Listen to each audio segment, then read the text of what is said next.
Assalamualaikum warahmatullahi wabarakatuh. Alhamdulillahirabbil alamin. Wassalatu wassalamu ala sayyidil mursalin wa ala alihi washabihi ajmain, amma ba'du.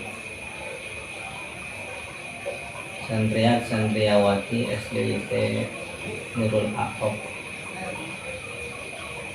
yang mudah-mudahan Allah selalu memberikan kita kesehatan, kekuatan untuk melaksanakan ibadah di bulan suci Ramadan yang penuh dengan berkah ini, sehingga kita bisa mencapai tujuan daripada puasa, yakni la'allakum tattaqun. Alhamdulillah, sekarang kita masih melaksanakan pembelajaran sunlight, hanya saja dengan daring, tidak adanya tatap muka. Oke, langsung saja. Pada materi kali ini Bapak akan menjelaskan mengenai tentang aqaidul iman. Jadi aqaidul iman ini merupakan suatu ringkasan dari para ulama untuk mempermudah orang-orang yang tidak mengenal grammar Arabi supaya bisa memahami ilmu tauhid. Karena ilmu tauhid itu merupakan pokok jantung dari segala ilmu. Jadi ketika jantungnya ada masalah, maka kehidupannya pun penuh dengan kekeliruan. Bahkan ketika ada kesalahan dalam ilmu tauhid itu, jatuhnya kita akan menjadi musyrik ataupun kufur. Naudzubillah summa naudzubillah. Oleh karena itu, dalam kitab Adabul Insan dalam bab ke pasal ke-7 kalau tidak salah, atau ya pasal ke-7, itu ada tata cara seseorang itu prosesi adab dalam belajar, sehingga dalam belajar pun itu harus memiliki adab supaya secara beraturan. Ini yang pertama, untuk menguasai ilmu sifat 20, yakni aqaidul iman tersebut.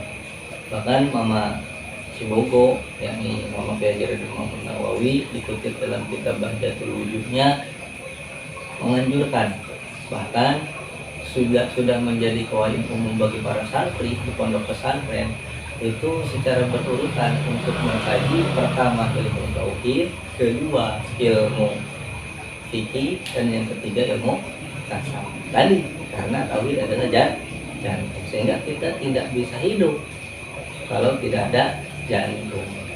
Ya, bukan tidak bisa hidup tanpa kamu, tapi tidak bisa hidup, yakni kita bisa seliru, artinya kita akan sesat tanpa ada pendamping daripada ilmu tauhid. Oke, langsung saja. Jadi aqaidul iman itu diperinci oleh para ulama dengan sifat 20 wajib, mustahil, jaiz bagi Allah dan juga Rasul, kemudian terkumpul menjadi jumlah 50 perkara, dan itu diperinci lagi sebagai pokok daripada lafaz la ilaha illallah Muhammadur Rasulullah. Oke, sebelumnya coba kita nyanyikan dulu bersama aqaidul iman. Jumlah aqaidul iman itu ada 50 perkara, 20 yang wajib bagi Allah, 20 yang mustahil bagi Allah, ada satu yang jaiz bagi Allah, jadi jumlah 41. Ada 4 yang wajib bagi Rasul, ada 4 yang mustahil bagi Rasul, ada satu yang jaiz bagi Rasul, jadi jumlahnya 9. 9 ditambah 41 jadi jumlah 50 perkara. Itu yang disebut aqaidul iman, kumpul dalam kalimatut thayyibah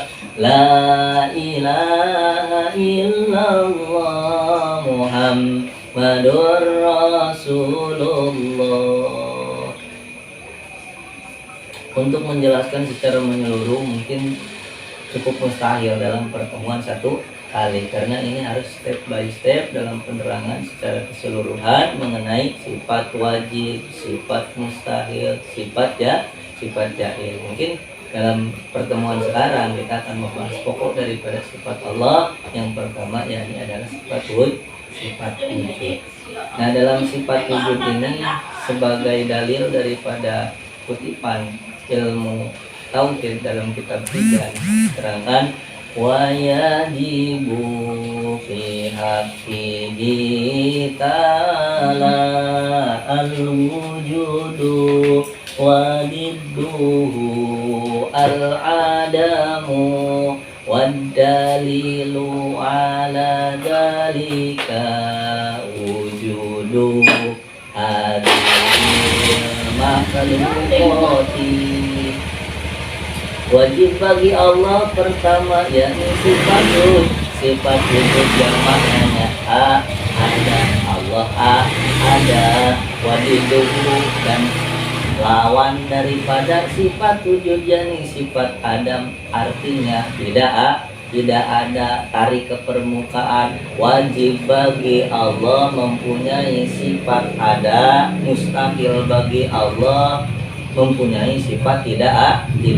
Artinya ini adalah sifat yang menunjukkan keberadaan Allah, adanya Allah Subhanahu wa ta'ala, yang disebut nanti dalam pembagian sifat 20 tersebut disebut sebagai sifat nafsiyah.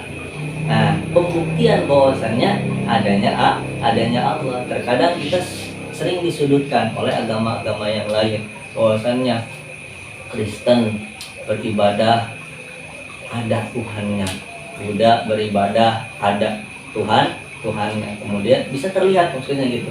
Sedangkan agama Islam mereka beribadah tapi Tuhannya tidak ada.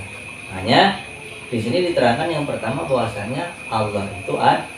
Dari mana kita bisa mendapatkan penjelasan bahwasanya adanya Allah itu? Maka dijawab oleh para ulama dengan dalil wadalilu ala dzalika wujudu hadhil makhluqati, bahwasannya adanya Allah dengan pembuktian adanya ciptaan-ciptaan Allah cukup untuk membungkam pertanyaan-pertanyaan yang ambigu daripada orang di luar agama Islam. Bahkan keraguan yang terkadang datang di dalam hati kita itu bisa kita hapuskan dengan adanya sifat wujud. Jadi apa? Adanya ciptaan Allah menunjukkan bahwasannya Allah itu ada.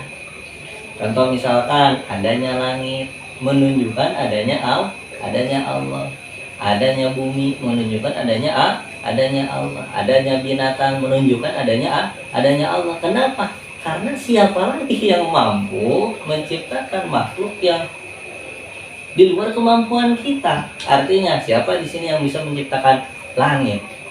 Siapa di sini yang bisa menciptakan bumi? Siapa di sini yang menciptakan hewan? Contoh misalkan ular ataupun harimau. Siapa?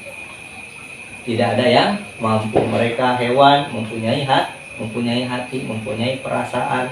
Kemudian langit berdiri tanpa adanya pondasi. Kemudian bumi tercipta dengan begitu luas. Adakah makhluk yang bisa mampu menciptakan? Oh, ternyata tidak bisa. Artinya adanya langit, bumi dan juga hewan dan lain sebagainya sebagai tanda adanya yang menciptakan. Sedangkan kalau ada yang menciptakan langit, berarti mereka yang maha kuasa. Mafhumnya, pemahamannya, berarti yang menciptakan langit adalah Dat yang maha kuasa, Dat yang maha esa. Berarti ada Allah karena ada langit.